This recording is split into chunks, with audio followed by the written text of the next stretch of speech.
Buenas tardes.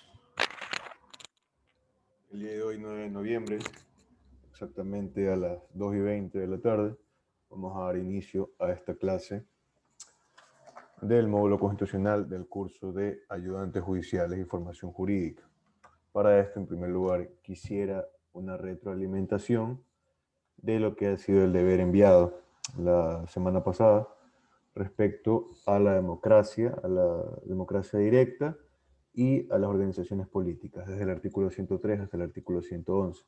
Entonces voy a escuchar criterios de cada uno de ustedes, por favor, para asimismo calificar lo que es actuación en clase, ¿no? Empiezo, por favor, con Jessica Wilka. Buenas tardes, Jessica. Muy buenas tardes, doctor. Buenas tardes, Jessica. Cuénteme qué le ha parecido importante del deber. Del deber, acerca de los artículos, pues bien, la democracia directa. Me pareció muy interesante, puesto que es una forma en la cual el poder es ejercido directamente por el pueblo, en una asamblea, se podría decir. Lógicamente, dependiendo de las atribuciones de la asamblea, en este caso la ciudadanía podrá aprobar o derogar las leyes, así como también elegir a sus funcionarios públicos, a sus mandantes, a sus mandatarios. En eso se trataría lo que es la democracia directa, que viene ya ejerciéndose desde, podría decir yo, la época de Grecia, la antigua Grecia. Y eso y los análisis de los artículos también muy importantes todos. Usted se refiere a la votación universal que se da cada 4 años. También, exacto, sí. Claro, eso vendría a ser democracia representativa. Ahora, respecto a democracia directa, ¿qué formas de democracia directa hay en el Ecuador? Dígame 3 mecanismos de democracia directa. Formas de democracia directa, el voto podría ser. A ver, le ayudo con uno, iniciativa popular. ¿Cuál otro podría ser? Ya, podría ser también una especie del poder ejecutivo, como el mandato imperativo. Se refiere a la revocatoria de mandato. Exacto. Ya, la revocatoria de mandato, ¿y cuál más? Podría ser la vinculación por el poder judicial o la delegación revocable también. Vamos a revisar entonces el artículo 103 para poder refrescar esta cuestión. Tenemos la iniciativa popular, también tenemos la consulta, el referéndum, son formas de democracia directa. Adicional a lo que comentaba Jessica. Muchas gracias por su participación, Jessica. Proseguimos, por favor, con Karen Segura. Buenas tardes, Karen. Buenas tardes, doctor. Cuénteme su apreciación respecto del deber, por favor. Sí. Lo que trata el deber en sí es de que el derecho que todos los ciudadanos poseemos para poder escoger, o podría decirlo, hasta podemos presentar proyectos. Si nos juntamos todos de un conjunto de ciudadanos de presentar proyectos, cuando tienen en sí, están en facultad de sus derechos políticos, de cómo la asamblea, mediante la asamblea, cómo pueden, Usted se refiere a la iniciativa popular, ¿verdad? exacto, porque en los artículos se hablaba de lo que era la iniciativa popular sobre los derechos de los ciudadanos que gozan en sus plenos derechos políticos, tienen opción de presentar lo que es presentar proyectos Proyectos de ley. legislativos. Exactamente, sí. Bueno, Para que se exacto, manden a debate a la Asamblea, exactamente. Le hago una exacto. pregunta. Por eso La iniciativa popular debe sí, tener un respaldo de cuánto por ciento de la población o del padrón electoral. ¿Revisó esa parte, Karen? Sí, Cuéntame, ¿cuánto es el porcentaje que puede tener la iniciativa popular para ser aceptada por la Asamblea? si no me equivoco, era un 60%. No, es de hecho un 0,25. No puede ser inferior al 0,25% del padrón electoral. Si estamos hablando de iniciativa popular, hablamos de que es alrededor del Estado, ¿no? Para todo el Estado. Entonces, que se junte un 0,25% del padrón electoral total del Ecuador, se podrá lógicamente emprender lo que es la iniciativa popular. Muchas gracias, Karen, por tu intervención. Proseguimos con Camila, por favor. Buenas tardes, Camila. Buenas tardes, doctor. Cuénteme sobre el deber, Camila. Me voy a referir del artículo 105, en el que manifiesta que las personas que gozan de derechos políticos son las que podrán revocar el mandato ante las autoridades que sean de elección popular. Estas solicitudes también de revocatoria de mandato podrán presentarse que una vez cumplido el último año del periodo para el que estén electos la autoridad. Listo. Cuénteme sobre otro tipo de mecanismo, por favor, Camila. Muy aparte de la Sobre revocatoria. de la iniciativa popular. ¿Sí? Cuénteme sobre eso. Ya, la iniciativa popular, esta se ejerce para proponer una creación de una reforma o una derogatoria de las normas jurídicas ante la función legislativa o cualquier otro órgano que esté en la competencia normativa. Y este también deberá contar con un respaldo que no sea inferior al 0,25% de las personas que estén inscritas en el registro electoral. Listo, Camila. Muchas gracias por su intervención. Ya. Proseguiremos entonces con la parte teórica de la clase del día de hoy. Para esto revisaremos el artículo 112, continuando con la planificación, ¿no? El artículo 112 de nuestra Constitución de la República del Ecuador establece los términos partidos y movimientos políticos, ¿no? Vamos a regirnos a nuestro folleto para ver el artículo 112, ¿no? ¿Qué define aparte de estas cuestiones? Que los movimientos políticos requerirán el respaldo de personas inscritas en el registro electoral de la correspondiente jurisdicción en un número no inferior al 1,5%. ¿No? Vamos a explicar lo que es entonces el partido. El partido es una institución permanente que refleja el pluralismo político, promueven y encausan formación y manifestación, encausan la participación de los ciudadanos y contribuyen a la formación y manifestación de la voluntad popular. Sin embargo, tienen el único objetivo de que sus integrantes participen directamente para la postulación de cargos de elección popular, ¿no? E influir asimismo en las decisiones políticas y democráticas de la nación. En contraste, un movimiento político no se organiza para que los miembros sean directamente elegidos por instituciones de poder político, es decir, cargos de elección popular. No solamente se realiza con esa finalidad, sino también anima a convencer a los ciudadanos y al gobierno para que emprendan acciones en torno a los asuntos y ocupaciones que son el foco del movimiento, ¿no? Por ejemplo, hay movimientos provinciales que fungen a manera de cantera, tal cual tenemos el movimiento Madera de Guerrero, que funge a manera de cantera, forma jóvenes para que posteriormente puedan ser candidatos dentro del Partido Social Cristiano. Esa es la diferencia más común dentro del Ecuador para entender la diferencia entre movimiento y partido, ¿no? Muy aparte de eso, tenemos movimientos que sirven para impulsar trabajo o impulsar educación, entre otras circunstancias, ¿no? Un dato importante en el Ecuador es que hasta abril del 2020 existían 8 partidos políticos oficiales, existían 16 movimientos nacionales, 72 movimientos provinciales, dan un total de 283 instituciones políticas, ¿no?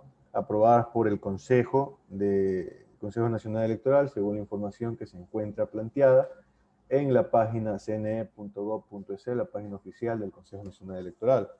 Los requisitos, según la misma página, para poder establecer un partido o un movimiento político son variados. Entre estos tenemos la solicitud de inscripción, que se consolida como una petición de inscripción dirigida a las autoridades del CNE o a sus delegaciones provinciales, que harán las veces del CNE en cada provincia. Asimismo tenemos el acta de fundación.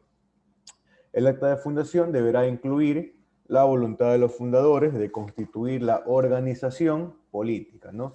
Tenemos lo que son las declaraciones de principios, que contienen lineamientos filosóficos, políticos o ideológicos que seguirán los miembros de la organización, encaminado, por ejemplo, a tomar la misión y visión de la organización, ¿no? Tenemos el programa de gobierno, que deberá establecer acciones básicas que se propone realizar de acuerdo al ámbito de la organización, cuáles son las finalidades, ¿no? Y los distintivos, como pueden ser símbolos, siglas, emblemas, colores, o cualquier signo distintivo a ser usado dentro de la organización. Tenemos lo que es la nómina de órganos directivos y sus integrantes, que debe especificar la dignidad, nombres y apellidos completos, número de la ciudadanía, firma de aceptación del cargo a desempeñar, y también tenemos lo que son las actas de constitución, directivas provinciales, en el caso de que sea un partido nacional, ¿no? Nómina de promotores, copia certificada del estatuto y régimen orgánico, ¿no? Dentro del régimen orgánico, que viene a fungir como estatuto, debe especificar nombre, domicilio, emblemas, derechos y deberes, perdón, de los afiliados o adherentes y las garantías para hacerlos efectivos, competencias y obligaciones de los órganos directivos que lo conforman, mecanismos de reforma del estatuto o régimen orgánico, y funciones y atribuciones de los órganos directivos.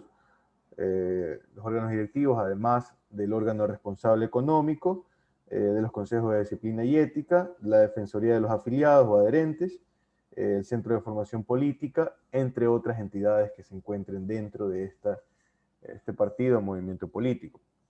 Los movimientos políticos, para poder aceptarse en el CNE, deberán contar con el respaldo de 1.5% de personas inscritas en el padrón electoral, dependiendo de la circunscripción en donde se establezca dicho movimiento. Puede ser provincial, cantonal o nacional, ¿no? Los integrantes de los movimientos o partidos políticos que inscriban su candidatura para cualquier cargo de elección popular deberán, al momento de postularse, presentar un supuesto programa de gobierno, ¿no? En el caso de que sea escogido por el pueblo.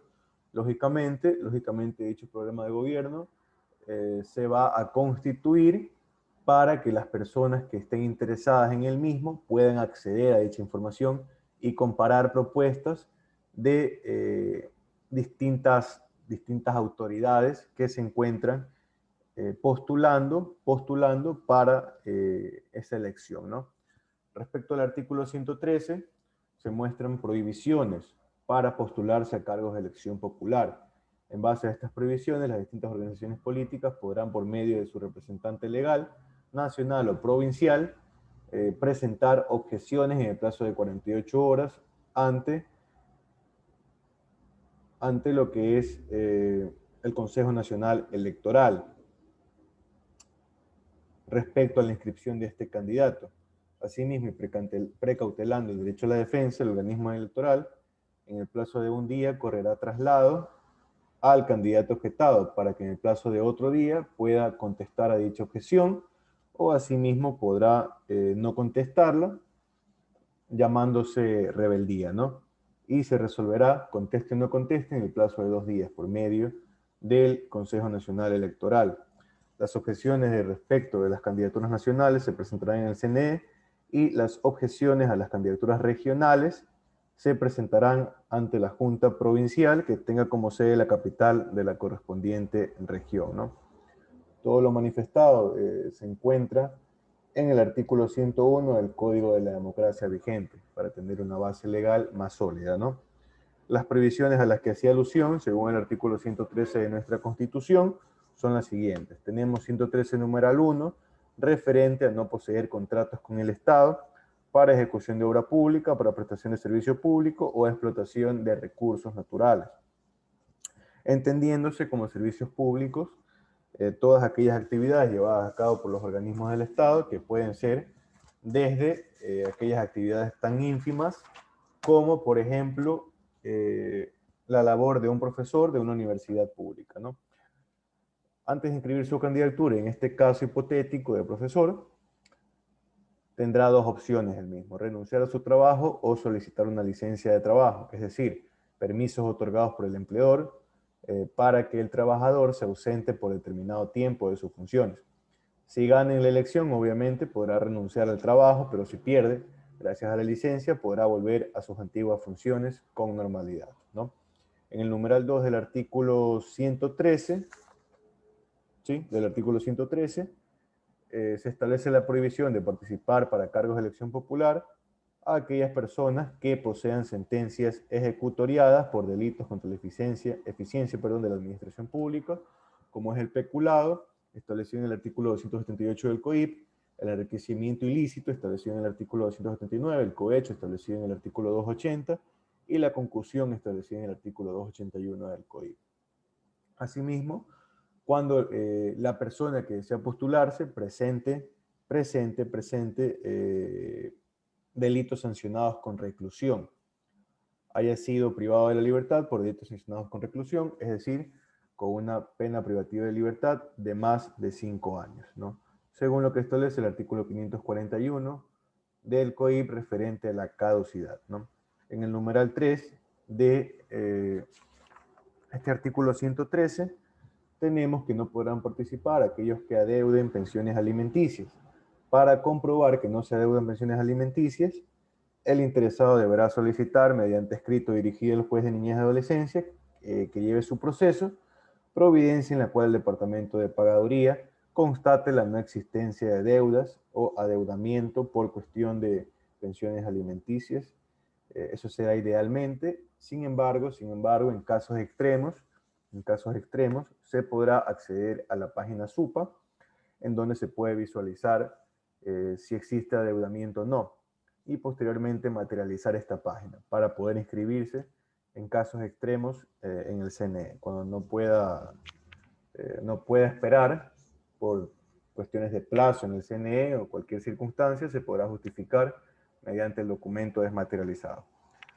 Vale la pena recalcar que no se podrá denegar los derechos de participación por el simple hecho de que el interesado se encuentre demandado, sino que expresamente deberá adeudar pensiones alimenticias. De acuerdo al numeral 4 del artículo 113, que vamos a leerlo a continuación, y manifiesta que los jueces y juezas de la función judicial, del Tribunal Contencioso Electoral y los miembros de la Corte Constitucional y el Consejo Nacional Electoral tampoco podrán participar, salvo que hayan renunciado a sus funciones 6 meses antes de la fecha señalada para la elección, obviamente por cuestiones de precautelar la independencia e imparcialidad para las cercanas elecciones y para que no utilicen el aparato estatal a su favor, ¿no? Para las futuras elecciones, ¿no? También el numeral 5 se refiere a los miembros del servicio exterior. Para esto, según el artículo 3 de la Ley Orgánica del Servicio Exterior, entendemos que el Servicio Exterior de la República se encuentra conformado por el Ministerio de Relaciones Exteriores, misiones diplomáticas y las oficinas consulares, ¿no? Se establece la prohibición de participar a las personas que formen parte de este servicio exterior para precautelar lo que es la independencia e imparcialidad, ya que dentro de los cargos asimismo podrían negociar y utilizar el aparato estatal a su favor para conseguir votos. Y si esto pasara, existiría una pronunciada diferencia o desigualdad con los demás candidatos para la designación de representantes de ecuatorianos en el exterior, ¿no? Deberán entonces renunciar a sus funciones 6 meses antes para precautelar la independencia y la imparcialidad. Respecto al numeral 6, de los servidores y servidoras públicas de libre nombramiento y remoción y de periodo fijo, entendemos que el libre nombramiento y remoción, según el artículo 81 de la Ley Orgánica de Servicios Públicos, tendrá únicamente carácter excepcional y se traduce en que la persona que ha de ocupar un empleo público puede ser nombrada y también desvinculada por quien tenga la facultad de hacerlo, sin ningún tipo de reproche, ¿no? Y con total libertad, en base a la facultad discrecional no hay un tiempo pactado para la renuncia anterior en esta causal, ya que al tener una inestabilidad laboral por medio del nombramiento provisional, se entiende que no tiene influencia o no tiene tanta influencia por sobre sus compañeros, ¿no? La influencia es mínima, por decirlo de alguna manera, no tan brusca, ¿no? Respecto al numeral 7 del artículo 113, tenemos que quienes hayan ejercido autoridad ejecutiva en gobiernos de facto no podrán participar. Referente a un ejemplo ecuatoriano, quienes hayan tomado el mando del país a la fuerza formando una dictadura. Tal cual fue el triunvirato militar conformado por Alfredo Poveda, que representó la Fuerza Naval, Guillermo Urán Arcentales, que representó la Fuerza Terrestre, y Luis Leoro Franco, que representó la Fuerza Aérea, derrocando al general Guillermo Rodríguez Lara. Ninguno de estos señores podrían ser candidatos, si así lo quisieran, a ningún cargo de elección popular. No podría, existiría esta prohibición, por lo cual no se podría registrar su candidatura, ¿no? Respecto al numeral 8, no hay mucho que explicar. Manifiesta que los miembros de las Fuerzas Armadas y la Policía Nacional en servicio activo no podrán participar a los cargos de elección popular. Procedemos entonces a la revisión del siguiente artículo, el artículo 114, que determina que las autoridades de elección popular podrán reelegirse por una sola vez, consecutivo o no, para el mismo cargo, ¿no? En base a esto, podemos manifestar que este artículo actualmente se muestra en su forma original, tal cual se encontraba en la Constitución del 2008, en la primera edición de la Constitución. Digo forma original, ya que el 3 de diciembre del 2015 la mayoría del bloque Alianza País en la Asamblea Nacional aprobó el proyecto remitido por el expresidente Rafael Correa, en el cual se permitió la reelección indefinida. Sin embargo, el 4 de febrero del 2018 en Ecuador se realizó un plebiscito compuesto por 7 preguntas. 5 preguntas se constaban como referéndum y 2 preguntas se constaban como consulta popular, ya que modificarían únicamente leyes menores. La pregunta 2 del referéndum fue acerca de la reelección indefinida y el pueblo ecuatoriano dio paso a la alternabilidad en el poder, haciendo un costado lo que era la reelección indefinida, poniendo lógicamente por encima a los derechos de todas las personas en sociedad a intentar postularse en cargos de elección popular por encima de los derechos de participación individuales de personas que deseen perpetrarse indefinidamente en un cargo, ¿no? En un cargo específico. Proseguimos con el artículo 115 de la Constitución,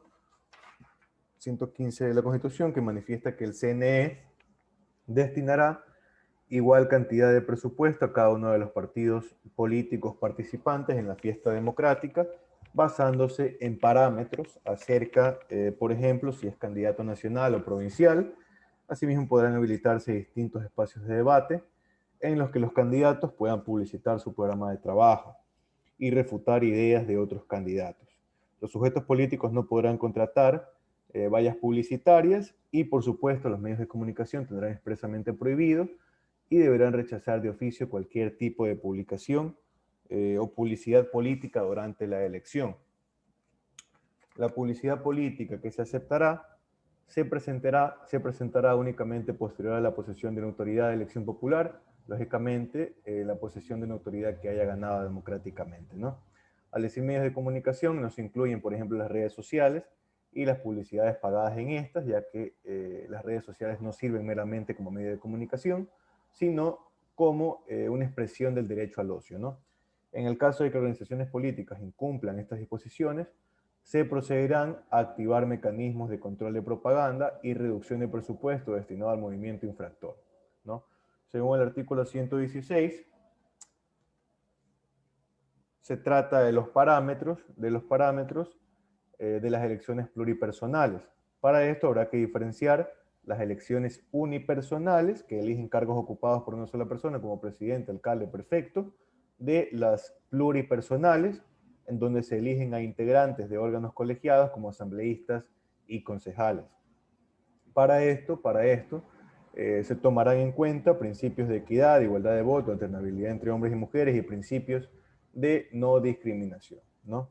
Es así que hemos terminado con los principios de participación. Dentro de la planificación académica tocaría ahora lo que son los principios de aplicación de derecho establecidos en el artículo 10 de nuestra Constitución, que declara como sujetos de derecho específicamente a las personas, en primer lugar, posteriormente a las comunidades, pueblos y nacionalidades. También tenemos a los colectivos, entendiéndose como colectivos a cualquier tipo de agrupación en sociedad, como la sociedad de artistas, sociedad de payasos, LGBTI, entre otras, ¿no? Y cualquier otra forma de agrupación social. Se entiende que estos tres tipos, ya sea las personas, las comunidades, pueblos y nacionalidades y colectivos, son sujetos de derechos y deberes dentro del Ecuador. Perdón. Sin embargo, si vemos a la naturaleza, únicamente se la puede catalogar como sujetos de derechos, ¿no? Indirectamente, cuando revisamos los derechos de libertad establecidos en el artículo 66, revisamos la mayor cantidad de artículos o disposiciones del artículo 11 de la Constitución. Sin embargo, realizaremos una pequeña miscelánea para poder recordar las disposiciones de este artículo, ¿no? Los derechos, según el artículo 11, se podrán solicitar de manera individual y colectiva, y respecto al artículo 11, numeral 2, plasma el principio de no discriminación, que determina expresamente que nadie podrá ser discriminado por razones de etnia, lugar de nacimiento, edad, sexo, identidad de género, identidad cultural, estado civil, idioma, religión, ideología, afiliación política, pasado judicial, condición socioeconómica, condición migratoria, orientación sexual, estado de salud, portar VIH, discapacidad, diferencia física, ni por cualquier otra distinción personal o colectiva, temporal o permanente, que tenga por objeto o resultado menoscabar o anular el reconocimiento, goce y ejercicio de los derechos. La ley sancionará cualquier forma de discriminación. En base a este principio, al principio de no discriminación, también se hace alusión a la igualdad formal referente a la garantía de identidad de trato a los destinatarios de las normas jurídicas. Para todos será aplicada de igual manera la norma constitucional, ¿no? Eso es la igualdad formal. En el último apartado de este artículo 11, numeral 2, se presenta lo que es la igualdad real, que es un complemento de la igualdad formal. La igualdad real manifiesta que consiste en el análisis de la real posición social del individuo a quien va a ser aplicada la ley, ¿no? Con el objetivo de evitar injusticias. La igualdad material o real se llevará a cabo mediante medidas de acción afirmativa. Estas medidas de acción afirmativa son medidas legales, administrativas o prácticas encaminadas a reducir prácticas discriminatorias y desigualdad hacia sectores que históricamente han sido excluidos, como pueden ser las comunidades afroecuatorianas, indígenas, homosexuales, entre otras, por medio de lo que son tratamientos preferenciales y en ciertos casos extremos de selección expresa, ¿no? Selección expresa. Los derechos, asimismo, y según el artículo 11, numeral 3, serán de directa e inmediata aplicación, recordando que según el artículo 425 de la Constitución de la República del Ecuador, la Constitución se encuentra en la cúspide de la pirámide de Kelsen. Por tal motivo, no deberá pedirle favores, ni se restringirá por la aplicación de ninguna norma inferior, ¿no? Asimismo, los servidores públicos, administrativos o judiciales deberán aplicar el principio de favorabilidad cuando se traten de derechos y garantías constitucionales. Acerca del principio de favorabilidad, el artículo 77, numeral 5 de la Constitución de la República del Ecuador lo define de la siguiente manera, ¿no? En caso de conflicto entre dos leyes de la misma materia que contemple sanciones diferentes para un mismo hecho, se aplicará la menos rigurosa, aun cuando su promulgación sea posterior a la infracción, ¿no? En caso de duda sobre una norma que contenga sanciones, se le aplicará en el sentido más favorable a la persona infractora. De la misma manera, el artículo 5, numeral 2 del COIP, plasma este mismo principio de favorabilidad. Asimismo, será inconstitucional cualquier acción u omisión que disminuya, menoscabe o anule injustificadamente el ejercicio de derechos por parte de servidores públicos, tomando en cuenta el artículo 169 de la Constitución de la República del Ecuador, que manifiesta expresamente que no se sacrificará la justicia por la sola omisión de formalidades. entendiendo entonces que si no se reforma la demanda inicial, no existirá necesidad de declarar nulidad de procesos, ¿no? Y lógicamente tomando en cuenta lo que es la economía procesal. También tomamos en cuenta el artículo 11, numeral 9, que textualmente expresa que el más alto deber del Estado consiste en respetar y hacer respetar los derechos garantizados en la Constitución, en este caso por parte de los funcionarios públicos.